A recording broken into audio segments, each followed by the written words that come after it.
Terima kasih yang mulia. Apakah suara kami jelas, Pak Ahli, Pak Suyanto, Pak Siswo? Oh, jelas sekali. Jelas sekali ya. Pak Siswo Suyanto ya, Ahli Keuangan Negara, Pak. Mohon izin kami panggil Saudara Ahli ya, Pak ya. Mohon izin. Baik, Ya. terima kasih. Saudara Ahli, berdasarkan BAP yang ada ini, kami membaca pernah menjabat Sekretaris Dirjen Perbendaharaan ya, Pak. Betul, Ya, kapan itu terakhir, Pak? 2009. Oke, artinya sebelum perkara ini, Pak ya. Tempus perkara ini pada 2013, 2014 dan 2015. Nah, kami pada BAP Ahli nomor 35. Ahli merujuk pada ketentuan pasal 1 KMK 83 tahun 2000 di BAP nomor 35 ini. Nah, bagaimana pendapat ahli tentang KMK 83 tahun 2000 ini? Sesungguhnya saat itu untuk apa ini dibuat oleh Menteri Keuangan? Bisa dibacakan isinya? Isi BAP ahli ini. Tadi KMK-nya itu pergeserannya. Oh, KMK nomor 83 Pak, tahun 2000. Iya, materinya apa? Nah, ahli kan merujuk pada pasal 1 KMK nomor 83 tahun 2000. Ya, bunyinya. Ya, bunyinya biaya pemungutan pajak bumi dan bangunan adalah dana yang digunakan untuk pembiayaan kegiatan operasional pemungutan pajak bumi dan bangunan yang dilaksanakan oleh Direktorat Jenderal Pajak dan Daerah. Itu. Ya. Nah, kemudian dalam aturan yang sama di KMK 83 ini ya, di pasal 4 disebutkan penggunaan dan tata cara penyaluran biaya pemungutan pajak bumi dan bangunan bagian daerah sebagaimana dimaksud dalam pasal 2 ayat 2 diatur oleh masing-masing daerah. Nah, kemudian atas dasar peraturan Menteri Keuangan ini, pemerintah Kabupaten Labuan Batu Utara ya saat itu melalui DPPKAD menyusun anggaran biaya pungut PBB perkebunan dalam APBD 2013, 2014 dan 2015. Bagaimana pendapat ahli terkait penggunaan biaya pungut ini dalam mekanisme APBD?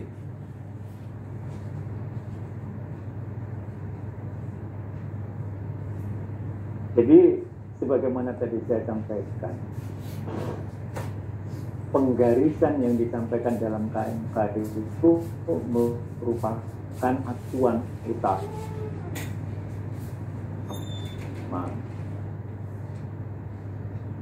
Ketika itu akan dioperasi ataupun ketentuan-ketentuan lebih yang ada di APBD tetap sejalan dengan apa yang diharapkan.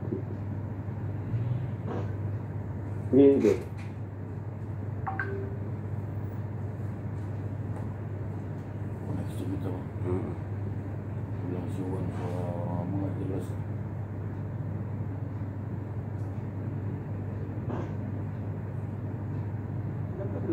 Ya, baik. Nah, kemudian pelaksanaan APBD tadi ya 2013, 2014 dan 2015 laporan keuangannya diaudit oleh BPK kan, kemudian tidak ada ditemukan kerugian keuangan negara terkait penggunaan dari biaya pungut sektor perkebunan tadi. Bagaimana pendapat ahli terhadap satu entitas yang sama yang sudah diaudit BPK, apakah dapat diaudit oleh lembaga atau auditor yang lain? Masalahnya sebenarnya bukan tidak atau tidak bisa atau bisa. Jadi ada sebuah patsun gitu bahwa tidak boleh saling bertentangan. Cuman yang jadi masalah sebenarnya begini, yang harus kita pertanyakan adalah audit itu bentuknya apa? Yang pertama, tentu saja kalau tadi saudara sampaikan, saya boleh mengira bahwa audit yang dilakukan pertama oleh BPK itu adalah audit general. Audit general, auditnya mana? 3. ya. Jadi audit general itu dia mencakup secara keseluruhan dan dia mempunyai pola umum. Kemudian tidak mencakup pada titik-titik yang kemudian dinyatakan ada sebuah permasalahan. Yang kedua, audit yang dilakukan mungkin oleh orang lain yang tadi mungkin Anda sampaikan tapi belum jelas tadi, adalah audit ketika terjadi atau terdeteksi adanya sebuah kasus. Nah, audit itu kita kenal dengan nama pemeriksaan dengan tujuan tertentu. Jadi kalau yang pertama adalah pemeriksaan umum, keuangan dan yang lainnya, kemudian pemeriksaan dengan tujuan tertentu. Nah, ini dia lebih tajam, dia lebih mendalam. Nah, untuk hal yang seperti ini, auditnya bisa dilakukan oleh siapa saja sesuai dengan kaidah-kaidah yang ada. Jadi kalau saya boleh mengira ini, maka audit yang pertama audit general, yang kedua adalah BPKP. Baik. Kemudian kami menyambung pertanyaan rekan kami yang di ruang persidangan tadi, ruang pengadilan. Tadi ahli sudah mendefinisikan tentang kerugian negara adalah kekurangan uang yang nyata dan pasti jumlahnya, ya. Nah, dalam perkara ini pihak Pemkab Labuan Batu Utara telah mengembalikan uang ke kas daerah pada bulan Januari sampai dengan Juni tahun 2019. Kemudian BPKP selaku auditor baru melakukan audit untuk tujuan tertentu menghitung kerugian negara tadi pada bulan Agustus 2019 dan baru ada hasilnya pada bulan September 2019. Bagaimana pendapat ahli terkait dengan fakta ini? Artinya kerugian yang nyata dan pasti jumlahnya seperti itu. Jadi begini, ada penjelasan dulu mengenai nyata dan pasti.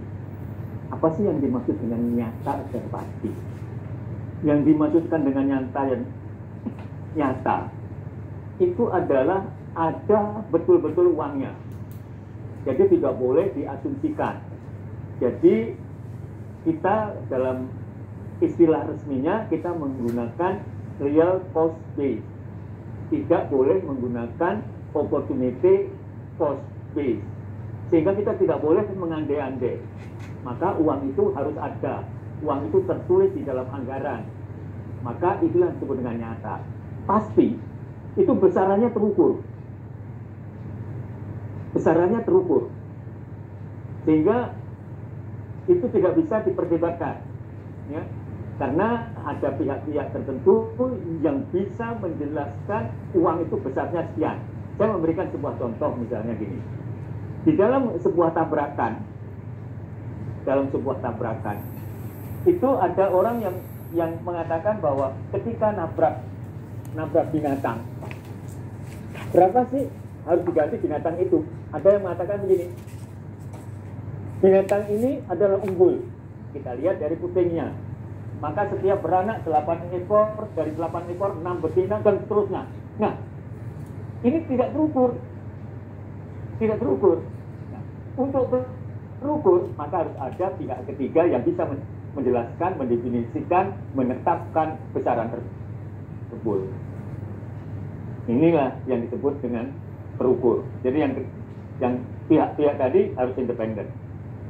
Kemudian berikutnya tentang apa tadi pertanyaannya? Pasti ya. Dan terukur. Kekurangan uang.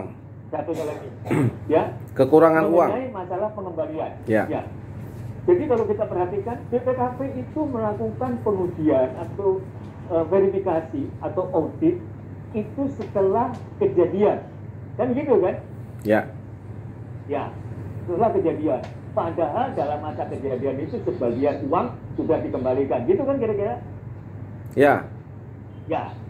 Pertanyaannya, bagaimana cara menghitung kerugiannya? Tadi sudah saya sampaikan. Kerugian itu memiliki tempus, yaitu ketika dikatakan per definisi, uang yang seharusnya tidak keluar tapi keluar, itu ada titiknya. Maka ketika titik yang tidak seharusnya uang keluar menjadi keluar, itulah telah terjadi kerugian negara. Jadi momen kerugian negara adalah di situ. Maka ketika ini dipulihkan, kerugian negara itu sendiri titiknya tidak akan pernah hilang. Oleh karena itulah di dalam Undang-Undang Keuangan Negara dan ketentuan-ketentuan sebelumnya dikatakan di sana bahwa pemulihan aset negara itu tidak menghalangi terjadi tuntutan pidana. Itu dijelaskan mulai dari zaman sebelum lahirnya Undang-Undang Keuangan Negara, kemudian diadopsi di dalam Undang-Undang Keuangan Negara dan juga diadopsi di dalam Undang-Undang Tipikor. Nah itu kira-kira penjelasannya. Sehingga dengan demikian, kalau BPKP kemudian menghitung, ya dia akan menghitung mulai dari terjadinya ketika uang itu sudah dikembalikan. Tadi sudah saya sampaikan bahwa pengembalian itu akan mempermudah pemulihannya kepada negara setelah ada putusan dari majelis hakim. Begitu. Baik. Tadi ahli menerangkan tentang tempus atau waktu terjadinya peristiwa tadi, gitu ya. Nah, jika demikian pertanyaan kami adalah sesungguhnya siapa lembaga yang berwenang menghitung dan menyatakan adanya kerugian keuangan negara? BPK atau BPKP? Begini, menghitung dan menyatakan itu dua hal yang berbeda. Jadi kerugian negara itu ada 3 aspek. Pertama, siapa yang berhak menyatakan? Kedua, siapa yang berhak menghitung? Dan ketiga, siapa yang berhak menetapkan? Di dalam paper saya tahun 2007 ke KPK dan BPK, di sana saya sampaikan yang berhak menyatakan terjadinya kerugian negara itu adalah penyidik. Tapi penyidik kan nggak paham tentang masalah-masalah dalam hukum keuangan negara. Oleh karena itu, penyidik itu mesti didampingi oleh ahli hukum keuangan negara. Kemudian berikutnya, siapa yang berhak menghitung kerugian negara? Yang berhak menghitung kerugian negara adalah para auditor. Kemudian pertanyaannya, auditor itu siapa?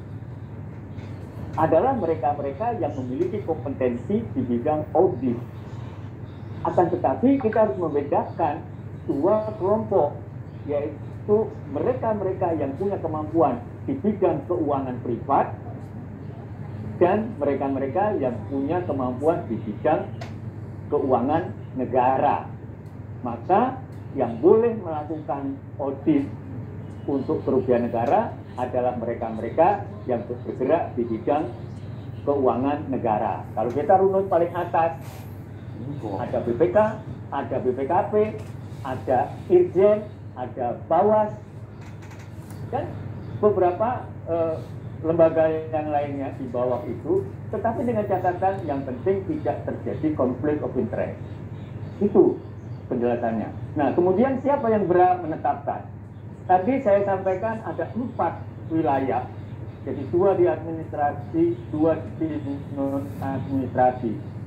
4-4-nya ini ada majelisnya.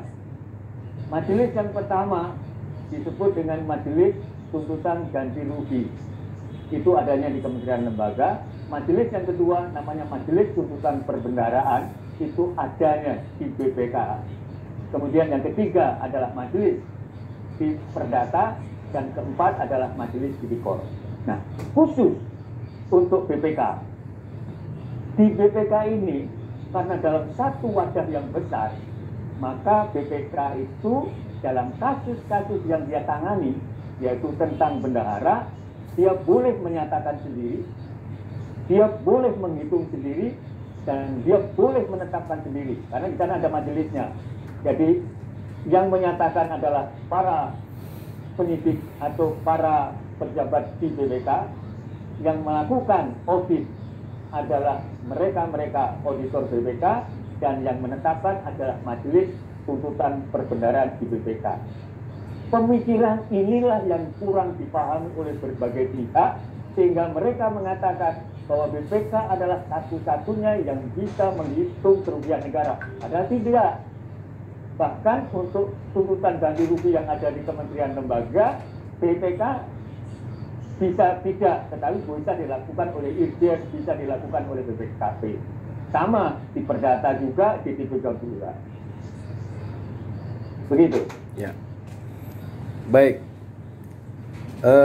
Tapi konteks yang ingin kami sampaikan adalah ketika negara merasa dirugikan karena uangnya berkurang, maka siapakah yang satu-satunya yang boleh mewakili negara itu untuk menyatakan adanya?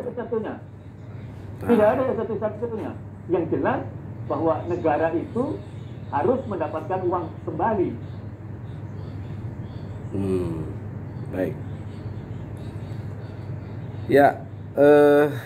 Baik ahli, kemudian saudara ahli, dan itu diputuskan oleh sebuah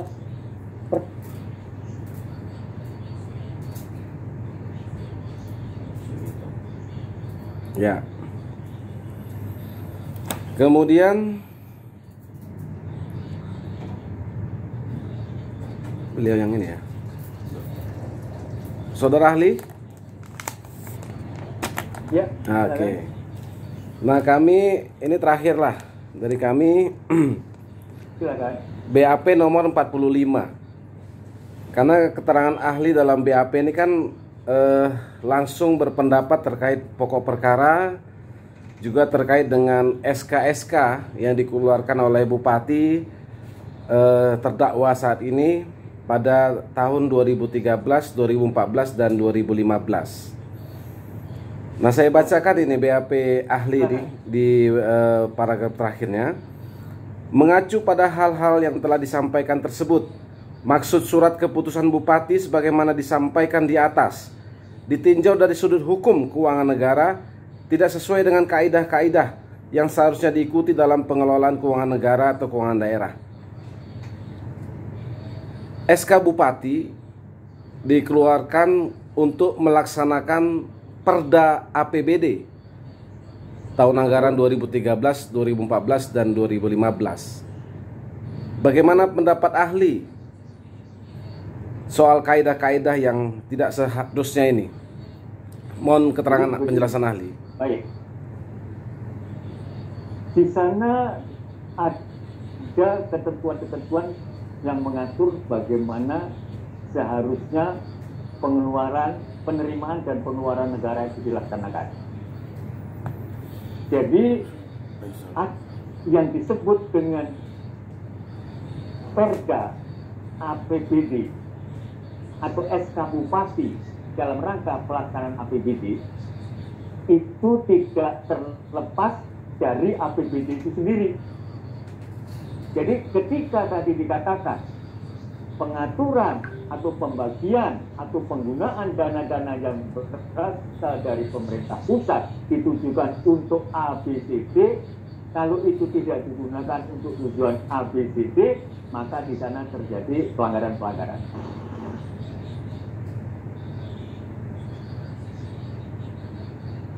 Begitu. Ya. Ya, meskipun DBH yang diberikan oleh Kementerian Keuangan itu secara jelas menyebutkan sebagai biaya pungut sektor PBB perkebunan, begitu ya, Ali ya. Tapi di sana dijelaskan bahwa yang dimaksudkan dengan biaya pungut itu banyak. Biaya operasional diberikan kepada, ya, biaya operasional itu untuk pembelian peralatan-peralatan yang diperlukan. Kemudian upah pungut itu diberikan kepada pihak-pihak yang mengikuti aturan-aturan sebagaimana tadi saya sampaikan. Bukan berarti boleh diartikan dengan cara upah pungut itu kemudian dikata sesuai dengan keinginan saya bahwa yang dimaksud dengan upah pungut adalah seperti ini, itu tidak. Ada kaidahnya yang harus diikuti. Apakah jika kemudian perangkat daerah itu melakukan upaya-upaya pemungutan kepada wajib pajak di lapangan, lantas bisa mendapatkan biaya pungut tadi? Pertanyaan itu sebagaimana tadi saya sampaikan, jawabannya adalah bahwa ketika seseorang itu memang tugasnya untuk itu, dia tidak berhak. Ya. Baik, terima kasih saudara ahli, terima kasih Yang Mulia. Mohon maaf jika kami beberapa hal tidak sependapat dengan keterangan ahli. Terima kasih.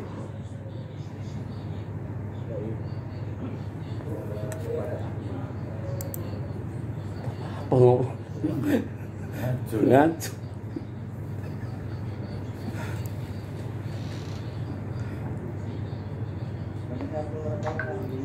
Agak jauh Yang Mulia.